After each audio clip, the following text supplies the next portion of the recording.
প্রত্যেক সোমবারের মতন চলে গেলাম আবারও সেই শিব মন্দিরে, যেখানে বাবা আমাকে খুব ভালোবেসে টানছেন। আর আমিও প্রচণ্ড ভালোবাসা নিয়ে, প্রচণ্ড একটা শান্তি নিয়ে সেখানে চলে যাই। তো গত সোমবার দিনটা ছিল 13তম সোমবার, দেখতে দেখতে 13তম দিন পার করে ফেললাম। তো কি বলি বলো তোমাদেরকে, প্রত্যেক সোমবারে এক কথাই বলি, তোমাদের হয়তো শুনতে বোরিং লাগে।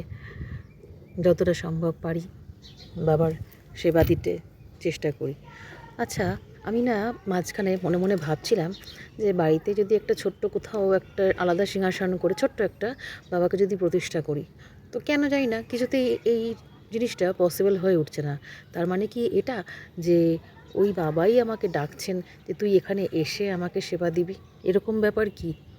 না হলে কেন আমি ঘরে, মানে আমার শিবের ফটো তোমরা দেখেছো, আমার সিংহাসনটায় ফটো আছে, কিন্তু আমি শিবলিঙ্গ প্রতিষ্ঠা করতে পারছি না কেন? বারবার ওখানেই চলে যাচ্ছি কেন, কিসের জন্য? তাহলে কি বাবা চাইছেন যে আমি সেখানে গিয়ে বাবার কাছে গিয়ে বাবাকে সেবা দেবো? মানে আমার ব্যাপারটা, মানে আমি মানে অ্যাকচুয়ালি অনেক কিছু ভাবছি ব্যাপারটা নিয়ে। তবে দুধের স্বাদ ঘোলে মেটে না বলে ঠিক কথা, কিন্তু এই দুধের স্বাদটা আমার ঘোলে মিটেই যাবে, মানে মিটতেই থাকবে এরমভাবেই, নাকি সত্যিকারের দুধ আমার কপালে জুটবে আমি জানি না। সত্যিকারের দুধ বলতে কেদারনাথ যেতে পারবো কিনা আমি জানি না, তবে এটাই আমার কাছে এখন অনেক সুন্দর একটা কেদারনাথ। অ্যাকচুয়ালি এখানে এতটা এতটা এতটা শান্তি, বন্ধুরা কি বলবো, এটা অ্যাকচুয়ালি বারাসাতে।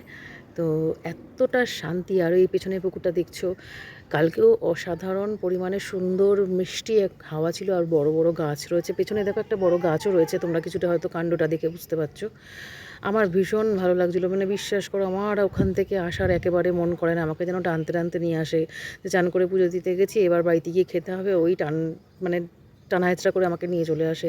আমার বিশ্বাস করো আমার খেতেও ইচ্ছা করে না ওখানে গেলে, আমার মনে হয় চুপ করে বসে থাকি ওখানে হেলাং দিয়ে বাবার পাশে। কি বলি বলো, ফিরে আসতে ইচ্ছা করে না।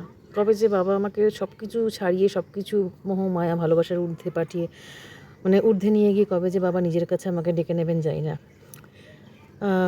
রবিবারের একটা মর্মান্তিক ঘটনাও শুনেছো তোমরা। অভিনেতা রাহুল বন্দ্যোপাধ্যায় গত হয়ে গেলেন ভোলে বাবা পার্কারেগা একটা ফিল্ম শুটিংয়ের তালসারিতে গিয়ে। ওনার আত্মার শান্তি কামনা করি বাবার কাছে, যেখানেই থাকুক ভালো থাকুক বাবার কাছে। আর প্রত্যেকেই আমরা তার সন্তান। তো তো পিতামাতার কাছে গিয়ে, দেবদেবীদের কাছে গিয়ে আমরা ভালো থাকবো না, এটা হতে পারে? হ্যাঁ, বাবা মা বকলে তো শাস্তি দেয়ই, তো সেরকমই আমরাও অন্যায় করলে, আমরাও ভুল কিছু করলে, আমরাও পাপ করলে আমাদেরও শাস্তি পেতে হবে। তো এটা নিয়ে আমরা যে কষ্ট পাই, যে কেন আমাকে ভগবান কষ্ট দিচ্ছে, এটা কিন্তু ভুল কথা। কোনো না কোনো জন্মের কর্মের ফল আমাদের ভোগ করতে হচ্ছে। কথায় বলে অনেকে যে এই জন্মের কর্মের ফল এই জন্মে ভোগ করতে হয়, কিন্তু না, পূর্বজন্ম বলেও কিছু আছে। সেটা কৃষ্ণ নিজে স্বয়ং প্রমাণ করেছেন। তো জয় মহাকাল, ওম নমঃ শিবায়, হর হর মহাদেব। সাথে নন্দী মহারাজ রয়েছে। নন্দী মহারাজটা এত ছোট ওখানে না, যে ওনার কানে গিয়ে কিছু বলবো নিজের মনস্কামনা করতে পারি না। ঠিক আছে, কোনো ব্যাপার না, বাবার কাছে তো বলছি, বাবা আর নন্দীর মধ্যে পার্থক্য কী? তারপরে একটু ওই জব কাউন্টারটা নিয়ে যাই, ওখানে জব করে নেই একটু 108 বার। হর হর মহাদেব। ভিডিওটা কেমন লাগলো জানিও।